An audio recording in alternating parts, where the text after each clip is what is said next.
ராதிகா சரத்குமார் குறித்து அவதூறாக பேசியதாக திமுக நிர்வாகி சிவாஜி கிருஷ்ணமூர்த்தி மீது குற்றச்சாட்டு எழுந்துள்ளது. சிவாஜி கிருஷ்ணமூர்த்தி மீது நடவடிக்கை எடுக்க கோரி ராதிகா சரத்குமார் தரப்பில் அவரது மேலாளர் நடேசன் சென்னை காவல் ஆணையர் அலுவலகத்தில் மனு கொடுத்துள்ளார். இது பற்றின கூடுதல் விவரங்களோடு செய்தியாளர் சாலமன் இணைகிறார். சாலமன், வணக்கம். இந்த புகார் மனுவில் குறிப்பிட்டுள்ளவை என்ன? விவரங்களை பதிவு செய்யலாம்.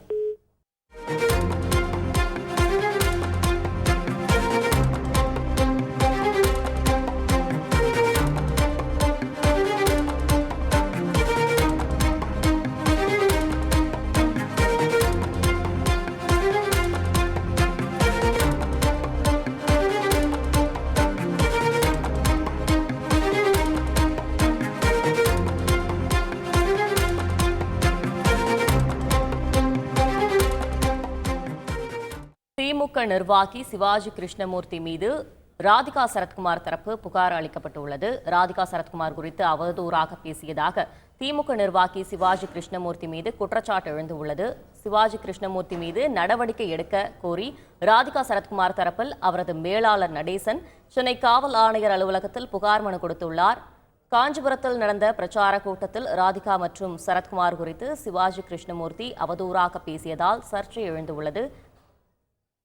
இது பற்றின கூடுதல் விவரங்களோடு செய்தியாளர் சாலமன் இணைகிறார். சாலமன், வணக்கம். இந்த புகார் மனுவில் குறிப்பிட்டுள்ளவை என்ன? விவரங்களை பதிவு செய்யலாம். நடந்து முடிந்த நாடாளுமன்ற தேர்தலில் விருதுநகர் தொகுதியில பாஜக சார்பில நடிகை ராதிகா போட்டியிட்டார். அப்போது ராதிகா மற்றும் அவரது கணவரான சரத்குமார் தீவிரமாக பிரச்சாரத்தில் ஈடுபட்டு வந்தனர்.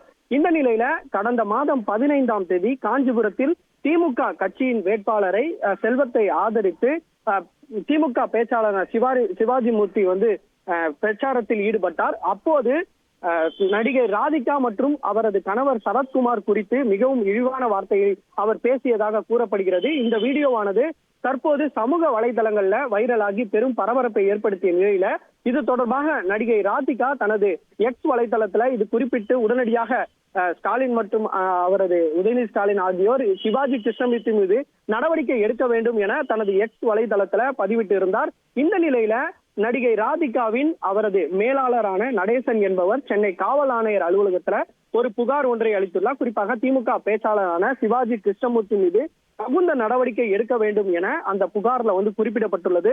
கடந்த மாதம் 15ஆம் தேதி நடைபெற்ற இந்த பிரச்சார கூட்டத்தின் போது அவர் திமுக பேச்சாளர் சிவாஜி குறித்து தனது குடும்பம் பற்றியும் தனது கணவர் பற்றியும் மிகவும் இழிவான வார்த்தைகள்ல பேசியதாக அந்த புகார்ல குறிப்பிட்டுள்ளார். மேலும் எந்த ஒரு காரணமும் இன்றி பொதுவெளியில அவதூறு செய்திகளை மக்களிடையே பரப்பி அதன் மூலமாக விளம்பரத்தை தேடி பலனடைந்து வருவதாகவும் சிவாஜி கிருஷ்ணமூர்த்தி இடையே குறிப்பிட்டுள்ளார். மேலும் இது தொடர்பாக தங்களது குடும்பத்திற்கு நற்பெயரை ஏற்படுத்தும் வகையில அவரது பேச்சு அமைந்திருப்பதாகவும் அவரது புகார்ல குறிப்பிடப்பட்டுள்ளது. இது ஆகவே எந்தவித ஆதாரமும் இன்றி தகுந்த ஆவணமும் இன்றி அவர் சிவாஜி கிருஷ்ணமூர்த்தியானது பொது மேடையில பேசியதால அவர் மீது தகுந்த நடவடிக்கை எடுக்க வேண்டும் என அவரது மேலாளர் நடேசன் சார்பில் அந்த புகார்ல குறிப்பிடப்பட்டுள்ளது. இந்த புகாரை பெற்றுக்கொண்ட சென்னை காவல் ஆணையர் அலுவலக அதிகாரிகள் இது குறித்து உடனடியாக நடவடிக்கை எடுப்பதாகவும் அவரிடம் தெரிவித்ததாக அவர் தெரிவித்து சென்றுள்ளார். விவரங்களுக்கு நன்றி சாலமன். செய்திகளை உடனுக்குடன் தெரிந்து கொள்ள உடனே சப்ஸ்கிரைப் பண்ணுங்க.